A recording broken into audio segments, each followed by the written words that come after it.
It's 4th of July here in America, so what better time to talk about freedom? That's right, the Freedom Cards from Chase.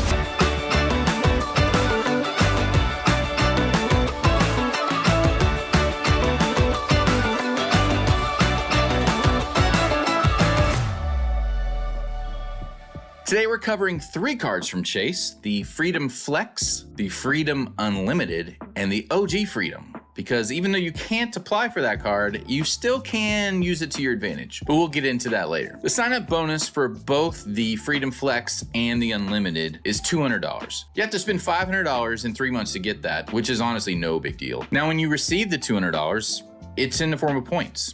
So you're probably wondering, why didn't they just say it's 20,000 points instead of $200?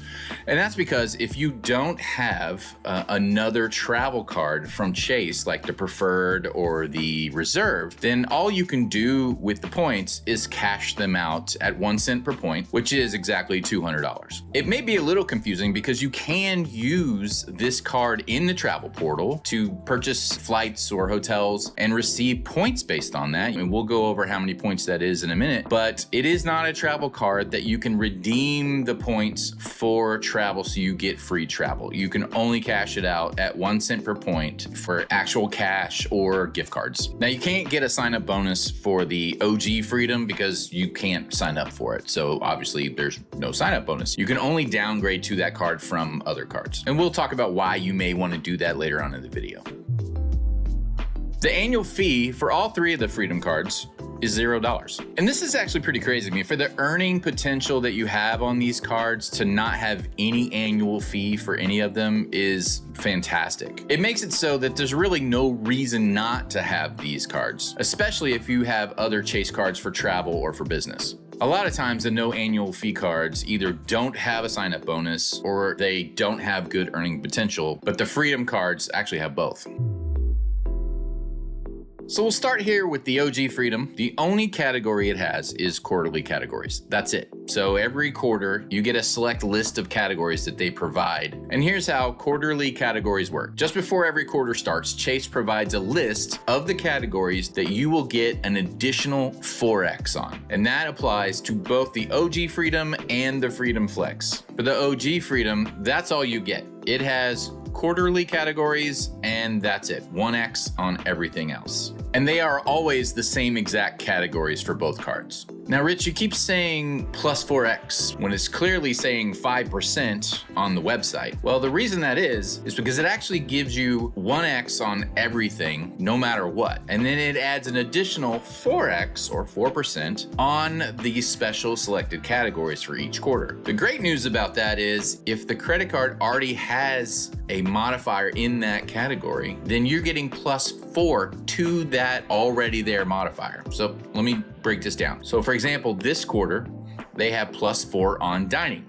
Well, they already had 3x on dining. So plus 4 is 7. So it's actually not 5. You're getting 7 because there's already 3 plus 4. If they didn't already have a modifier in that particular category, for example, on Amazon.com, again, which is this quarter, then it would be 1x when you purchase stuff at Amazon. So now it's plus 4, now it's 5x or 5%. Now let's just get a sense of what the quarterly categories look like for each quarter. For this year, January to March, we had grocery stores, excluding Walmart and Target. That's pretty common to not include the superstores. And that doesn't include Costco either, mostly because this is a MasterCard and they don't take MasterCard. Fitness clubs and gym memberships, self-care, and spa services. April to June, that's the one we're in right now. It's about to be July. We're in the last day of the quarter as I'm recording this. You had Amazon.com, hotels and restaurants. And then now July to September, the quarter coming up, 2024,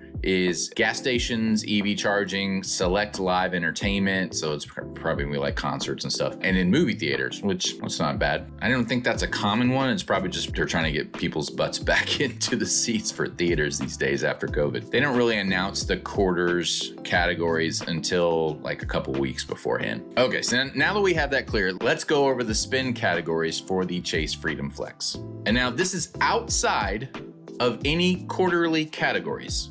The Freedom Flex gets 5x on hotels in the portal. You get 5x on airfare in the portal. You get 5x on car rentals in the portal. You get 3x on dining. You get 3x on drugstores, and you get 3x on groceries. Everything else is 1x. All right, let's head over to richwithpoints.com and check out the credit card pages for the Freedom cards. The first one we have here is the Chase Freedom. And you can see it has the quarterly categories, 1x for all other purchases. If we enable the quarterly bonus, which adds the 4x, then you'll see the categories that you're getting for this quarter. You've got dining 5x, hotels 5x, hotels in the portal 5x, because its portal's not required. Then you get specified stores, which is Amazon, and then 1x for everything else. For the Chase Freedom Flex, if you enable the quarterly bonus, then you'll see that you're getting now 9x for hotels in the portal, 7x for dining, and then of course you still get the airfare 5x in the portal, car rentals 5x in the portal, quarterly categories are 5x, hotels outside of the portal is 5x, Amazon this quarter is 5x, drugstores are 3x still, groceries still 3x, and everything else is 1x. Now the caveat to this is that it maxes out at $1,500 per quarter. So yeah. I mean, you could book a hotel stay and be way over $1,500 in that one purchase. If you use it for dining for 3 months, I mean, you're gonna hit $1,500 pretty quickly if you're just a normal go out every weekend type of person or family. Now, this is where the benefit of the OG Freedom kind of comes into play. If you have or have had a travel card that has a high annual fee in the past or currently, and you want to downgrade that to a different card so you don't lose the, I have this card for X amount of history in your credit, you can downgrade that to the Freedom OG and you will benefit from these quarterly categories, and you'll get now an additional $1,500. You'll get $1,500, for example, the Freedom Flex, and then another $1,500 for the OG Freedom. I believe you can also do this and get 2 Freedom Flexes. I'm not aware that they don't do that, but I know for a fact that you can downgrade to the OG Freedom while still having a Freedom Flex as well. The only downside to the OG versus the Freedom Flex is that if you do hit a quarter where they have the plus 4x on dining, you're not going to get that additional 3x that you would with the Freedom Flex on the OG. Another way to beat this is if you have a player 2, like a spouse, that has another Freedom Flex, then they can be spending on their Freedom Flex up to $1,500, and then you can be spending on your Freedom Flex for up to $1,500, giving you a total of $3,000. $3,000 is more in the range of what you'd probably be spending anyway without trying to overspend, but at the same time reap the benefits of the +4 in whatever category that you're on. Now with the Freedom Unlimited, the big positive of this card is that on the everything else category, you get 1.5x instead of just 1. It still has the 5x on airfare in the portal. It still has the 5x on hotels in the portal. It still has the 5x on car rentals in the portal. It also has 3x on dining and 3x on drugstores.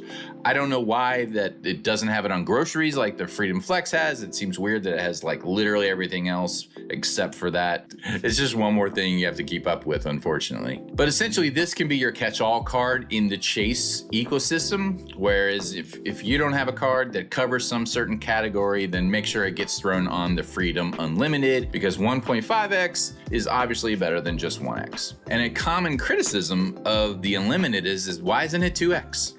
There's other cards with 2x. We've got the City Double Cash, 2x. We've got the Venture Rewards and the Venture X, 2x on everything else. Why doesn't Chase have a 2x on everything else? I mean, honestly, there's a very simple answer to that.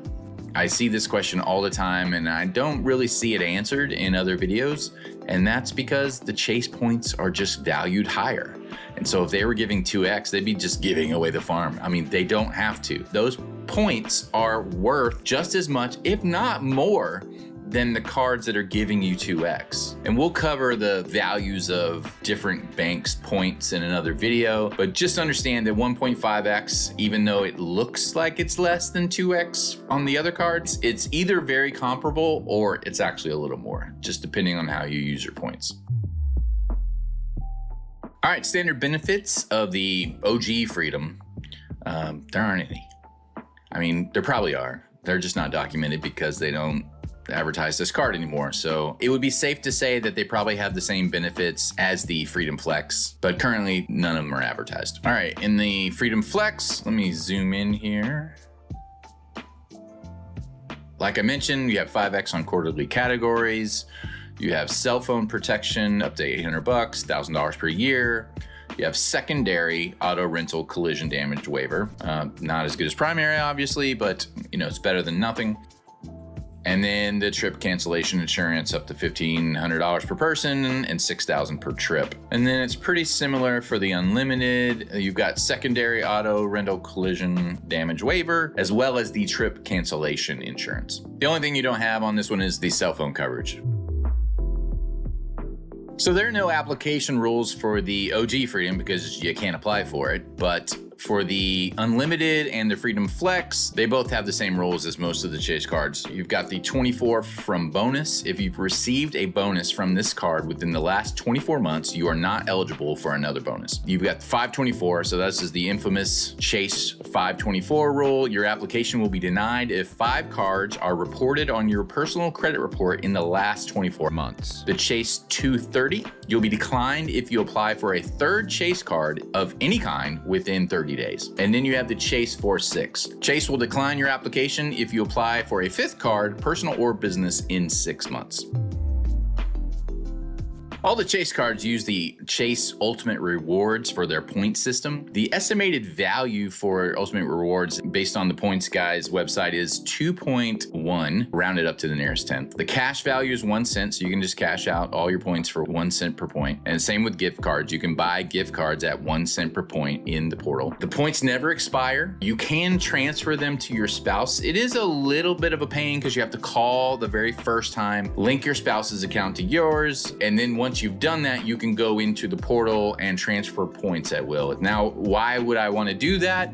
The reason is because some of the Chase cards that are travel cards, you can redeem at a higher value for travel. So for the Chase Sapphire Preferred, you can redeem at 1.25 cents per point, or the Chase Reserve is 1.5 cents per point. So it's kind of a 1.25x and a 1.5x modifier on your 1 cent per point in the travel portal. However, the valuation of those points are generally much higher than most other banks, and especially like hotel chains and some airlines. I recently just did a comparison, which I'll probably do a video for shortly, but the same exact hotel room booked on the Chase portal, booked on the Hilton portal, and booked on the Amex portal. And I got a significant value on Chase for the points versus for the exact same amount of money to book the room in cash. For Chase, it was way lower than Hilton points, and it was even a lot lower than the Amex points. So that's why the Chase points are valued so high, I believe, according to the points guy. And that's why I mentioned earlier the 1.5x really isn't that big of a deal, that it's not 2x like some of the other cards have. And then on the site here, you can see the other point systems that you can transfer your points out to. So you've got Aeroplan, Avios, Emirates, Skywards, Flying Blue, Flying Club, IHG Rewards, Chris Flyer, Marriott Bonvoy, Rapid Rewards, True Blue, United Mileage Plus, and World of Hyatt. Now, a lot of times they'll give you like a special bonus when transferring. So you might get a 25% bonus or a 20% bonus in points when you transfer to those partners and then book over there. Now, airlines typically can give you a better cent per point value. So if you transfer them over there, then you can get even more points. So you could get up to 3, 5, even 10 sometimes, just depending on the reward flight that you're booking. That all varies.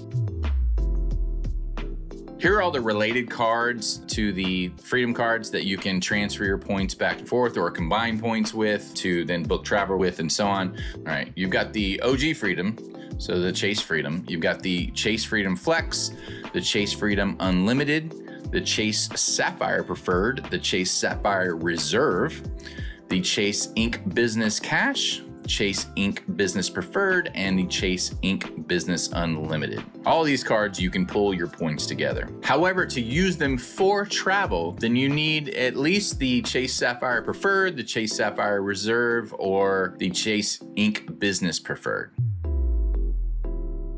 All right, for everybody's favorite part of the video, we're going to do some card comparisons. Let's go to the comparisons page. and we are going to first compare all 3 cards that we are working with. So I'll just add the Freedom cards here.